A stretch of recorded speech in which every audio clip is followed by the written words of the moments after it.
मेरा कहना यह है कि हम हिंदुओं में, सनातनियों में, हमारी तो मानसिकता यह है कि पड़ोसी का घर जलता है तो हम ये कहते हैं हमें क्या फर्क पड़ता है, हमारा तो नहीं जल रहा। इस घटना ने, इस सीएए ने, जो सनातनियों में कंसेप्ट ही नहीं था, इसने हिंदू उम्मा को मजबूत कर दिया है और इसने हिंदुओं की उम्मा बना दी है कि बांग्लादेश में रहने वाला हिंदू, पाकिस्तान में रहने वाला हिंदू, अफगानिस्तान में रहने वाले हिंदू की चिंता हम करेंगे। ये एक नई उम्मा खड़ी हो गई है। तो डर यह है कि उनकी उम्मा टूट गई है, इसने आपकी उम्मा बना दी है। इस डर से लोग शाहीन बाग पे बैठे हैं। 70 सालों में यादव कौन है, ठाकुर कौन है, ब्राह्मण कौन है, ये कौन है, वो कौन है, आपको बांटा, आप बटे। इसने एक ही झटके में उम्मा बना करके कहा तुम सब सनातनी हो और हर सनातनी का फर्ज है कि दुनिया में किसी सनातनी के साथ कुछ हो रहा है उसकी तकलीफ में हम साथ खड़े होंगे। यह डर पैदा हो गया है। तो संकट यह है, इसलिए यह आपने जो लिखा है, राष्ट्र की दिशा किस ओर, राष्ट्र ने अपनी दिशा बता दी, समाज को इसके पीछे खड़ा होना है। इसलिए बहुत सारे जीवन में चीजें आती हैं और इस 3 सालों के अनुभव से मैं ये कहता हूं कि अगर आप ईमानदारी से, जो आपके मन में है, हजारों ऐसे इश्यूज हैं जो आपको नहीं पता, और मेरे पिटारे में बहुत सारे इश्यूज हैं जिनको मैं पब्लिक में लाऊंगा। सिर्फ आप ये सोच करके कि ये काम हमें इसके अंजाम तक पहुंचाना है, आपका निजी कुछ नहीं है, सब कुछ मौजूद है, आपको सिर्फ उठाना है और लोगों के बीच में खड़ा कर देना है। अगर मराठे साहब ये कैलेंडर नहीं छापते और मेरी इनसे मुलाकात नहीं होती तो दुनिया भर में जिन लोगों ने मदद करके इसको बड़ा बनाया है ये छापते रहते, पता नहीं चलता। लेकिन आज ही मुझे पता चला है कई हजार कॉपी अमेरिका गई हैं। इसलिए बात छोटी सी है, अगर आपके घर पे किंगफिशर का कैलेंडर नहीं हटेगा तो ये वाला नहीं लगेगा। अब तो वो बेचारा अपना अपने कैलेंडर बना हुआ है। आप इस कैलेंडर को जरूर लें, अपने बच्चों को समझाएं ये हिंदू कैलेंडर नहीं है, ये कोई पूजा पद्धति पे नहीं है, ये प्लैनेट्स के मूवमेंट के ऊपर है। जैसे आपके पड़ोस में एक राज्य है, उस राज्य में भी बड़ी गुंडागर्दी थी। आपने तो आदमी गुजरात से भेज दिया था, लोगों ने उसे गालियां दी, उसके बारे में सवाल खड़ा किया। इसलिए मैं उसका जिक्र इसलिए करना चाहता हूं कि आपकी सभा में कोई ईमानदार, मुसल्लत ईमान वाला मुसलमान बैठा हो तो खड़े होकर मुझे टोक देना कि मैं इस्लाम का और कुरान का गलत हवाला दे रहा हूं। कुरान मजीद में एक आयत है, आयत समझते हैं जो वर्सेस होती है, एक आयत है, उसका नाम है सूरे निसा। सूरे निसा क्या कहती है ये मुसलमान भले ही न जाने, आप सब लोग जान लीजिएगा। और जहां भी आपको छोटे भाई का पजामा, बड़े भाई का कुर्ते का आदमी मिल जाए, उसे रोकिएगा, उससे कहिए भाई इसका मतलब बताओ, क्योंकि हम तो जाहिल हिंदू हैं, तुम ही बताओ। मैं आपको बताए दे रहा हूं, जब वो झूठ बताए तो उसका गला पकड़ लीजिएगा। कहा कि तुम तो कुरान के भी लिए वफादार नहीं हो, तुम तो इसके प्रति भी ईमानदार नहीं हो। सूरे निसा यह कहती है कि अल्लाह मियां ने, उनका कहना है कि 1400 साल से के पहले कोई था नहीं, वहीं से शुरू हुआ है। उनका मानना है, थोड़ी देर के लिए मान लें, अल्लाह मियां ने जब आदम और हव्वा के माध्यम से सृष्टि क्रिएट की और कहा कि तुम नीचे जाओ, तो जो लोग अल्लाह पे ईमान रखते थे उनके ऊपर मुसल्लत ईमान मीन्स होता है कंप्लीट ईमान, थोड़ा बहुत नहीं।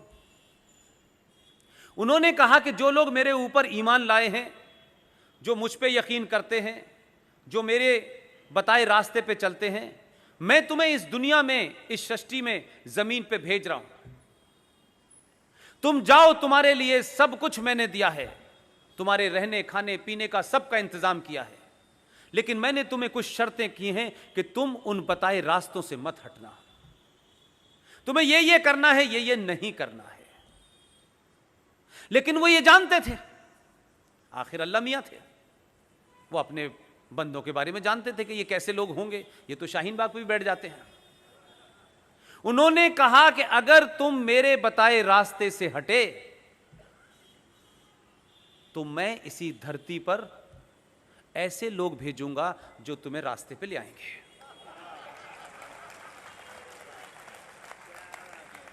उस सूरे निसा में यह नहीं लिखा हुआ है कि मैं आरिफ भाई को भेजूंगा, रफीक भाई को भेजूंगा। उन्होंने न नाम बताया, न शक्ल सूरत बताई। उन्होंने यह भी नहीं कहा कि वो आदि आस्तीन का कुर्ता पहनेगा। उन्होंने भेजा है। और जो बार बार सुबह से लेकर शाम तक कहते हैं रब्बुल आलमीन, इसका मतलब जानते हैं आप लोग? नहीं जानते। ये जो सृष्टि है, जो ब्रह्मांड है, जो यूनिवर्स है, इसे कोई ईश्वरी शक्ति चला रही है। ये सूरज का निकलना, ये हवा होना, ये पानी बरसना, जो कुछ भी होता है, मेरा आपका यहां बैठना भी, मुझ जैसा आदमी ये मानता है कि ये उसी शक्ति के कारण है। उसकी मर्जी के बगैर पत्ता नहीं हिलता। इसे उर्दू में मुसलमान कहते हैं रब्बुल आलमीन, या नहीं, इस पूरे रब को कोई चला रहा है, वो कोई बहुत बड़ी शक्ति है, उसे वो अल्लाह कहते हैं। उसकी मर्जी के बगैर कुछ नहीं होता मेरे भाई।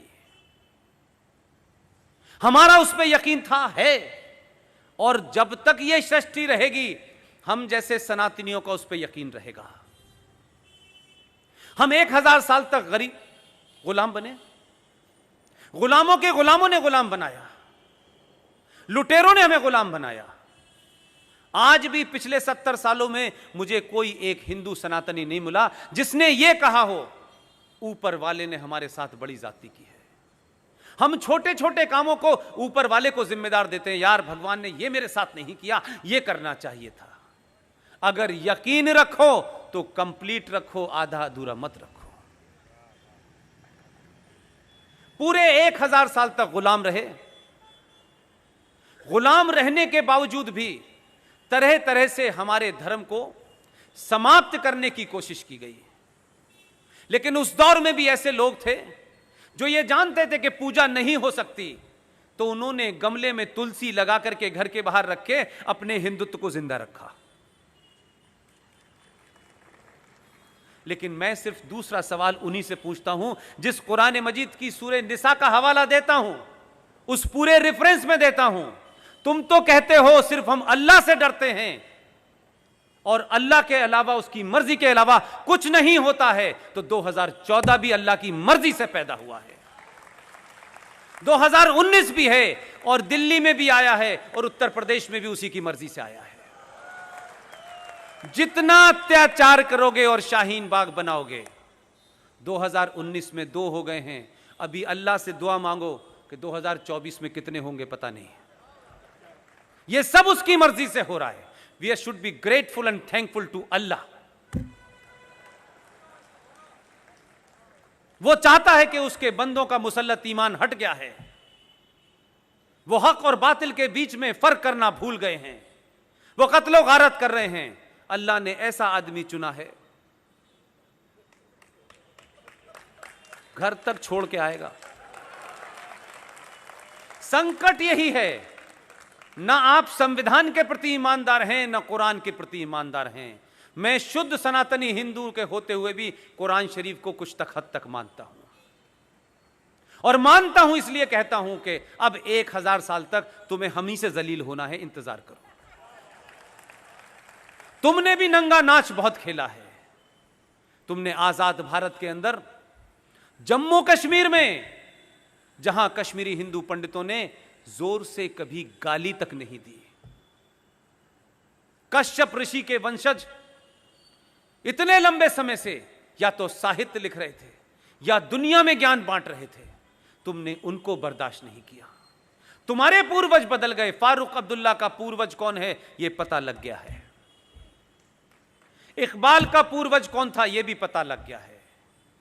और क्योंकि सनातनियों ने कुछ समझना और पढ़ना शुरू कर दिया है, बचे हुए 30 करोड़ के पूर्वजों के बारे में पता